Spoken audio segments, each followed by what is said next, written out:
कोविड-19 की बीमारी को गंभीरता से देखे हुए तब अपना चुनाव प्रसार कायम किए हुए हैं या फिर इस बीमारी को नज़रअंदाज करके केवल और केवल अपने चुनाव प्रसार कैंपिंग पर ध्यान है। आपके क्या विचार हैं? देखो, मेरा तो मानना यही है कि सबसे पहले बीमारी है जी क्योंकि ये चुनाव तो आने वाले 5 साल बाद भी लड़ा जाएगा, अब भी लड़ा जा रहा है। लेकिन जो बीमारी है, ऐसा भी हो सकता है अगर कोई बंदा चपेट में आ गया तो हो सकता है कि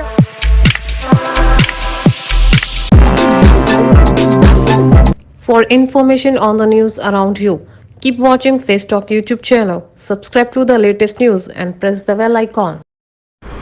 नमस्कार दर्शकों, मैं ज्योति एक बार फिर से आपका स्वागत करती हूँ अपने प्रोग्राम में खास मुलाकात। भैया थोड़ा इधर हो जाइए, रोशनी नहीं पड़ रही है। खास मुलाकात, तो जैसा कि हमने आपको बताया है और बताते रहेंगे, हम आपकी मुलाकात एक नए गांव में जाके नए प्रत्याशी से करवाते हैं और जो शख्सियत हमारे साथ होती है, खास होती है, उनके विचार बहुत ही अच्छे और उच्च होते हैं, अपने गांव को प्रगति और उन्नति की ओर ले जाने की तरफ होते हैं। आज हमारे साथ ऐसी एक शख्सियत मौजूद है जो हमारे साथ हमारे कैमरे के ज़रिए अपने गांव की जनता, अपने देश की जनता के सामने समक्ष अपने विचार रखेंगे कि जो विकास कार्य गाँव में होने चाहिए, क्या वाकई में पिछली कार्य योजना में वे हुए या नहीं हुए, यदि नहीं हुए तो क्या वे विजयी होने पर उस कार्य को पूर्ण करेंगे या कोई अलग राजनीति अपने गांव में लागू करेंगे। जी दर्शकों, अस्सलाम वालेकुम सर। वालेकुम अस्सलाम जी। सर आपका शुभ नाम? मोहम्मद साजिद। अच्छा सर, आपके गांव का नाम? नारायणपुर बास्का। जी सर, ऐसे कोई कार्य पिछली योजना में अधूरे रह गए हैं या फिर ऐसे जो हुए ही नहीं जिससे आप असंतुष्ट हो? पिछली योजना में जितने भी काम हुए बहुत अच्छे काम हुए, लेकिन मैं उससे बेहतर करना चाहता हूँ। उससे बेहतर करना चाहता हूँ और सबसे बेहतर ये बात है मेरे अंदर कि मैं हर किसी एक आदमी को लेकर चलना चाहता हूँ अपने साथ। मेरे अंदर किसी भी तरह कोई पक्षपात वाली बात नहीं है। हर जाति के लिए मेरे लिए समानता है और मैं सभी को अपने साथ रखना चाहता हूँ। तो आप मुझे ना थोड़ा सा संक्षिप्त में बताइए, किस तरह का बदलाव करना चाहते हैं आप? क्या लोगों की सोच बदल के, या फिर अपने गांव को स्वच्छ बना के, या अपने गांव की किसी भी तरह से सुरक्षा करके, या कुछ अलग सा बदलाव? जैसे कि आपने कहा मैं बेहतर करना चाहता हूँ, कैसा, किस तरह का बेहतर? सबसे बेहतर तो ये करना चाहता हूँ कि जो लोगों के मन में इस तरह की बातें होती हैं कि ये इस जाति का है, इस जाति का है, तो मैं सबसे पहला बदलाव यही चाहता हूँ कि जितनी भी जाति मेरे गांव के अंदर है, चाहे वो कोई एससी हो, चाहे ओबीसी हो, चाहे वो एसटी हो, तो मैं सभी को एक साथ लेकर चलना चाहता हूँ। उनके अंदर जो भी इस तरह की भावना है कि ये इस जाति का है, हमारे पास बैठ नहीं सकता, या इस जाति का हमारे साथ खा नहीं सकता, या इस तरह का आदमी इस पद के लिए लड़ नहीं सकता, तो मैं ये चाहता हूँ कि हर आदमी हर एक काम कर सकता है। बिल्कुल। सर मैं एक सवाल पूछना चाहूँगी, जैसे कि अभी आपने जाति को लेकर बात की, क्या गांव में जातिवाद अभी कायम है? बिल्कुल है। तो क्या प्रधान पद, जो बहुत ही अहम और जिम्मेदारी वाला पद होता है, क्या प्रधान को कभी इस बारे में सोचना चाहिए कि ये इस जाति का है तो मुझे इसका सहयोग नहीं करना चाहिए या इसकी सहायता नहीं करनी चाहिए, ऐसा कुछ है? देखो, मैं तो अपनी सोच ये रखता हूँ कि अगर कोई भी प्रधान है जी, और वो प्रधान बनेगा जीतने के बाद ही, और जीतने का मतलब होता है कि सभी लोगों ने उसका सहयोग करा है, तो उसको ये नहीं सोचना चाहिए कि मुझे इस पार्टी ने वोट करा है, इस पार्टी ने वोट नहीं करा है।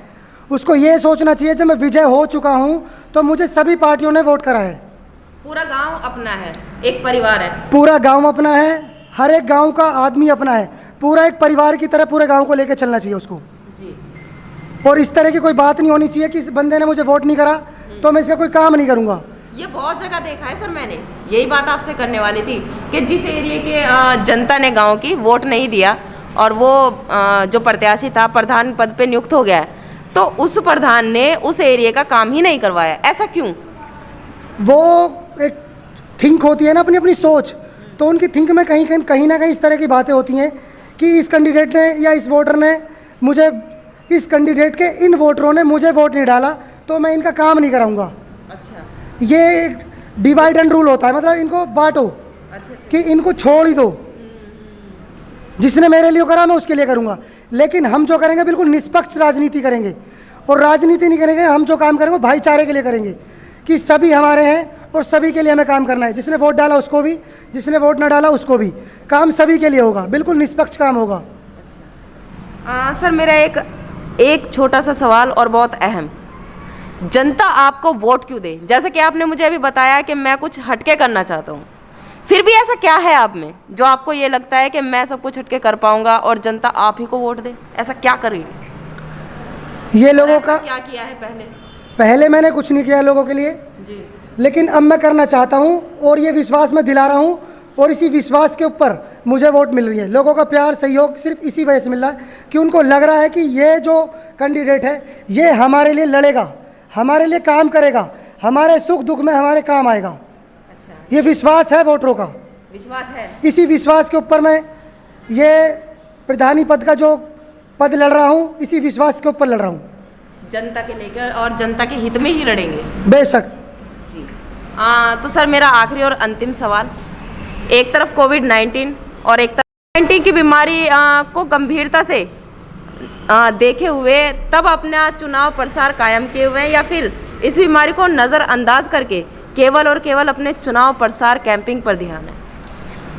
आपके क्या विचार हैं? देखो, मेरा तो मानना यही है कि सबसे पहले बीमारी है जी, क्योंकि ये चुनाव तो आने वाले 5 साल बाद भी लड़ा जाएगा, अब भी लड़ा जा रहा है। लेकिन जो बीमारी है, ऐसा भी हो सकता है अगर कोई बंदा चपेट में आ गया तो हो सकता है कि आगे चुनाव तक ना ही रहे। तो सबसे पहले है सेफ्टी, और जो भी इसके रूल्स एंड रेगुलेशन हैं वो सबको फॉलो करने चाहिए। चुनाव को एक साइड में रख के सबसे पहले हमारे लिए बीमारी है, बीमारी को महत्व सबसे पहले देना चाहिए। आप भी ये समझते हैं कि स्वास्थ्य सबसे पहले है? बिल्कुल जी, सबसे पहले स्वास्थ्य। अगर आदमी स्वस्थ रहेगा तभी चुनाव लड़ पाएगा, जब स्वस्थ ही नहीं रहेगा तो चुनाव कहाँ लड़ेगा वो? बिल्कुल सही बात है सर। कुछ संदेश सर देना चाहेंगे हमारे कैमरे के माध्यम से अपने गांव की जनता को, अपने देश की जनता को? मैं यही कहना चाहूँगा कि कोई भी शख्स हो ये ना सोचे कि मैं राजनीति करता हुआ आ रहा हूँ और राजनीति मेरी वसीयत में लिखी हुई है। राजनीति कोई भी कर सकता है, बस राजनीति करने के लिए उसके दिल में बिल्कुल साफ सुथरा, निष्पक्ष और अपने गांव के हित के लिए बिल्कुल उसका मन साफ होना चाहिए। और यंग जनरेशन के लिए यंग जनरेशन को बिल्कुल मैदान में आना चाहिए। ये नहीं है कि जो पहले लड़ते हुए आ रहे हैं उन्हीं का ही हक है, हक हर किसी का है, हर किसी को हक मिलना चाहिए और हर कोई चुनाव लड़ सकता है। जी, तो देखा दर्शकों, ये थे हमारे साथ सर, आपका मोहम्मद साजिद अली जी, मोहम्मद साजिद अली। इन्होंने अपने विचार रखे हमारे कैमरे के माध्यम से, और विचार रखना कोई गलत बात नहीं है। हमारा लोकतंत्र देश है, हर इंसान को अधिकार है अपने विचार रखने का, उसी तरह हर इंसान को अधिकार है अपना मत देने का। आप उसी इंसान को अपना वोट दें जो आपके और आपके गांव के हित में रहकर कार्य करे, आपके गांव को विकास की ओर ले जाए, उन्नति की ओर बढ़ावा दे। हम आपसे यही अपील करेंगे, अपने वोट का सही उपयोग करें। इसी के साथ मैं ज्योति लेती हूँ आपसे विदाई, कैमरामैन रविंदर यादव जी के साथ। नमस्कार।